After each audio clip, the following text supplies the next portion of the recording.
আপনারা জানেন আমরা বলেছি নির্বাচন চাই ঈদের পর না হলে ডিসেম্বরে নির্বাচন নিতেই হবে। আপনারা জানেন আমরা নির্বাচিত হয়ে ক্ষমতায় গেলে আমরা কালভার্ট ভেঙে ব্রিজ করবো। এই তোর মাথা ঠিক আছে?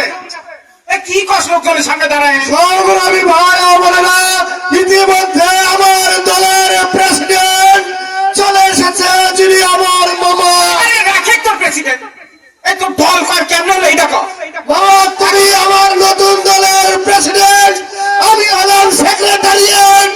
এই এদিকে এদিকে, এই এতগুলো লোকজনের সামনে এমন ভাবে কথা কইতাছস তোর মানে মাথার সবগুলো তাড়ি ছিঁড়ে গেছে। কেন তোর দল কোন থেকে আইলো আমাকে এটা তো বুঝা কো আগে। মামা তুমি জানো না এখন দল গঠনের সিজন, হিরিক চলছে, তারই দিকে দল গঠিত হচ্ছে, সামনে ইলেকশন। তাই বলে তুই যখন তখন একটা দল বানাই ফেলবি, এটা কোনো কথা হইলো? আমি কি কর?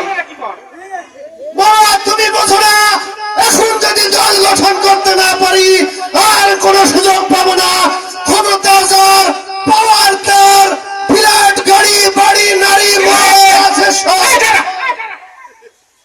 মাইক পাইলে গলা ফাটাই কি একটা অবস্থা। দল যে করবি এত ভালো কথা, দলের জন্য নাম দিছ, এতগুলো লোকজন সামনে দাঁড়ায় আছে, খালি চিল্লাচিল্লি করতেছ, দলের নাম কি? মামা আসল জায়গায় হাত দিচ্ছে।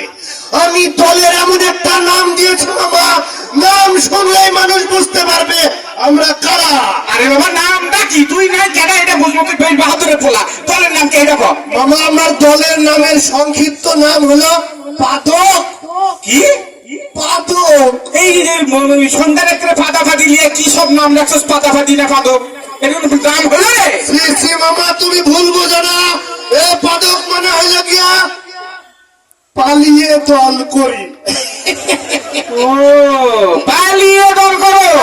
পালিয়ে দল করি যারা, পাদক হলাম তারা। মানে পালিয়ের পা, দলের দ আর করির ক। ওরে ভাই না, ভালো কথা। তোর দলের নাম আমি হলাম সেই দলের সভাপতি, আমি হলাম সেক্রেটারিয়েট।